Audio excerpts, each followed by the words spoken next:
Hello everybody, welcome to today's video. We are going to showcase our decks that we use for the Goblins Queens journey. So this is the latest update that hit Clash Royale. I'm also going to say my thoughts about this whole thing at the end to see whether it's a W update or an L update. So currently you guys can see I'm at 3,273, so just a little bit more before we hit the max of 3,400. The last 400 trophies is just to be able to unlock emote. So to be honest, you don't need it, because the units that you can unlock, so basically from this mode you are gonna be able to unlock 3 new units, a new tower, and then a few new emotes. So you just have to climb all the way from 0 trophies all the way to 3,400 trophies. And I hope by the end of this video you guys can have some idea of what is a good deck to use. So we're gonna split it up into the different tiers, because you're gonna be unlocking new units, as well as you are gonna be having evolutions along the way. So the decks do change. For the first 0 to 1,000 trophies, we're not going to show too much replays. To be honest, a lot of the games here were pretty easy, so they would be better off putting AI players there. I did not lose from 500 to 3,000 over trophies, so we did it live on stream. We streamed it live, and we didn't lose a single game from like 500 trophies all the way to 3,000 trophies. So we're going to show you the decks that we ran. So this one, because there's no evolution at the start, once you unlock the Demolisher, you can run with this deck. This is pretty good, the bowler and everything else, just setting it up, very easy to use. So once there was one evolution unlocked, so I switched it a little bit. We use Wizard, but after playing a lot of games I realized not too many air units around, but Wizard Evolution is strong. If you don't have Wizard Evolution, you can sub it with a Bomber Evolution as well. If not, some of the other things like Executioner probably works. The evolutions is not critical in this game. So the way that I play it, the way that I allowed myself to get all those trophies, is by playing a lot of goblins to spawn the ability. And then in the third one, from 2,000 to 3,000 trophies, we realized that the Prince is actually very strong. So if you actually use the Prince, you have to play it. The Prince is very, very strong. So even though it might be a bit under leveled, because it's at level 15, but depends on your units. The Prince is very, very strong now after the new buff. So it takes down. It's a very good counter directly against the machine, as well as the Demolisher, and of course against the Goblin Giant. So you don't always have to use the cage to defend it. The Prince is actually very good work. And then of course the Goblin Curse takes away. Substitutes the arrows. So this is how we are going to run this decks, and then we're going to show you guys a couple of replays from the 2,000 to 3,000 range, as well as the one before, and then the different decks that we have been using. So I'll see you guys in the first replay. Alright guys, so we're going to show this replay here of the 2k to 3k range. So we're going to show the deck that we played. It's still going to be based around the Goblin Giant or the Goblin Queen and its ability. So Goblin Giant is still your main win condition. So I think one of the toughest decks that you guys can face in this range is probably going to be Sparky or P.E.K.K.A, because they are at a great counters against your Goblin Giant. And especially for Sparky, sometimes you don't have a reset, can get a little bit dirty. But you guys gonna see how we're gonna play this. Alright, so P.E.K.K.A in the back, first time we see the P.E.K.K.A. So we are just gonna, when the P.E.K.K.A in the back, we don't try to rush opposite lane, we're gonna try to defend first. So you're gonna put the Demolisher, you're gonna put the machine, and then do our best to defend. You guys can see it's gonna still take quite a lot of elixir to defend, but the main thing is still to be able to do it. So over here, unlucky that we didn't let it walk one more step. So we're gonna take the charge. It's okay to take damage. Then we know that he doesn't have elixir. We know that he's gonna play his P.E.K.K.A, so we play the bomber here. And yeah, you guys can see just like that you take towers. So sometimes they overcommit. Overcommitted is a very big issue in this game, because the counter push potential of all your goblin units are super strong.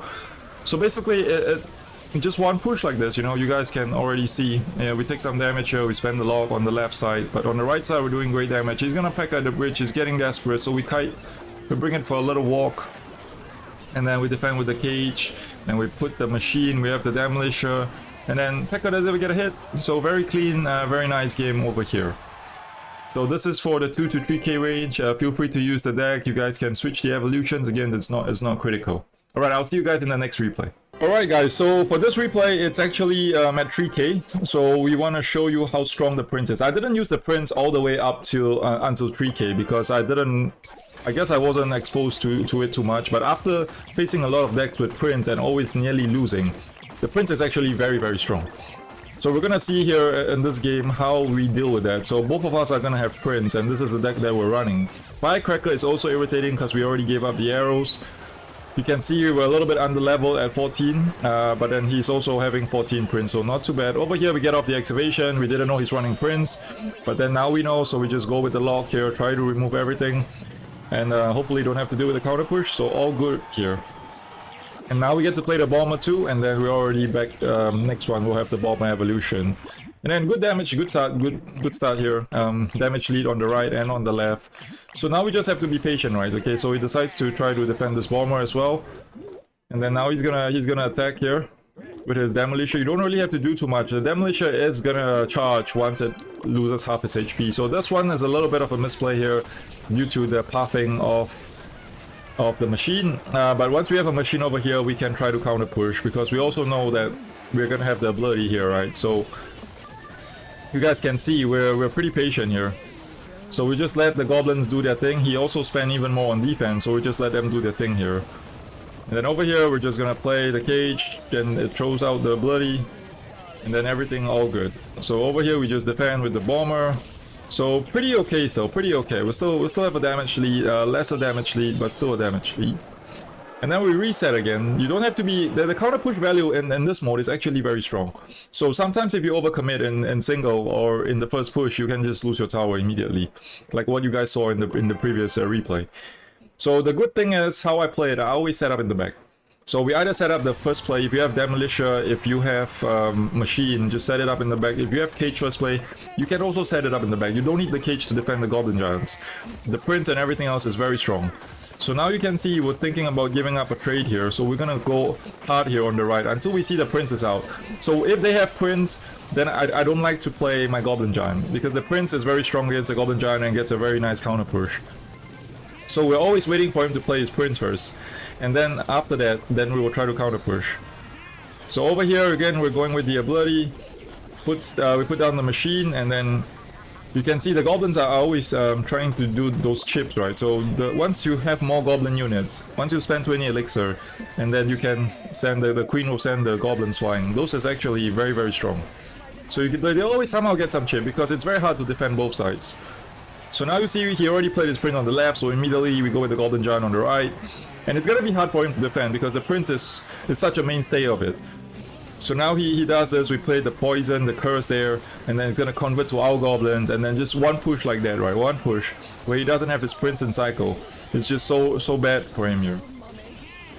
So the best way to defend the machine is to put units directly in its face, because if it's gonna be ranged units 2.5 south away, it's gonna be a lot of damage. So you guys can see here, one prince he cycle in the wrong lane, we take the tower, and this is the deck that we recommend you to try from. Once you have the machine unlocked, we recommend you to use this deck all the way up to 3400, and I think you'll be fine with it.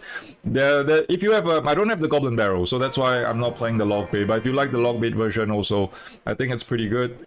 You guys can try that. So this is the deck that we will hit 3400 with. We're not there yet because we're out of time, but eventually we will. Alright, so just some of my closing thoughts on this game mode. Every June, every year, I think Clash Royale has released very big updates, starting maybe 2-3 years ago with Clan Wars 2 and then Evolutions last year. So every June is supposed to be a strong update. I don't know how long they take to think about this update or to develop it. But it seems it's not done overnight, at least. So I think at least a few months of planning.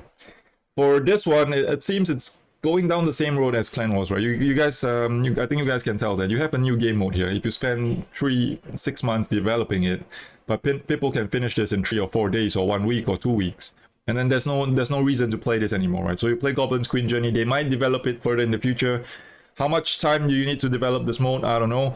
It's the same as Trophy Roll. You release all these modes. People play it a couple of days, get the units, and then they head back to Path of Legends. So, in my honest opinion, the releasing of the units and all this, it depends on how much time they have developed this. So I don't know how else they will develop it. The level of gameplay is not high inside there, because there are a lot of people who just start, you're all just starting from scratch, right? So once you get to play, you will realize that the level of gameplay is not high. So nobody will play this mode. Once you get the units, once you get to the max, nobody's gonna play it. Everybody gonna head back to Path of Legends, because that's where the badges are, everything are. Unless they're gonna release badges for Goblin's Queen Journey, and there's gonna be a leaderboard. If not, this is just a useless game mode. It doesn't do anything to the game. So that's my opinion. It has potential to develop it. They must as well put some PvE inside, since the gameplay isn't high. Some of the players that I play against are more likely bots. Those who watch us stream live, you guys would know. We went from 500 to 3,000 trophies without dropping a single game. So the level of gameplay is not high. Might as well put AI there. But overall, it has potential depending on how they update it, right? You know, it's still better giving people more different modes to do. But if there's no badges, there's no leaderboards, you know, if they put 2v2 or put 3v3 or put something, you know, PvE against in this mode, then maybe there is some potential. But to be honest, I think this update is not great. The direction where they're going is not great. And if you look at this, they just want you to buy and buy and buy. Look at it. The whole shop offers here is just asking you to spend ridiculous amount of money trying to max out this card. And there were 2 more offers, but then I already maxed it out because I already have the units. We have all the elite wild cards and we're saving them. So if you guys don't know, also you guys can always save all this. Even your shards can go. Some of my loyal viewers don't even know that you can have more than 6 shards, so you can save them. So you can save the books. If you get lucky through the crates, you guys can save all those things and stack up. So once the new stuff hit, you can easily max it out without spending. All right, so that is my initial thoughts on this mode. And I'll see you guys in the next video. Let me know also what you guys think. How are you guys enjoying this Goblin Queen's journey?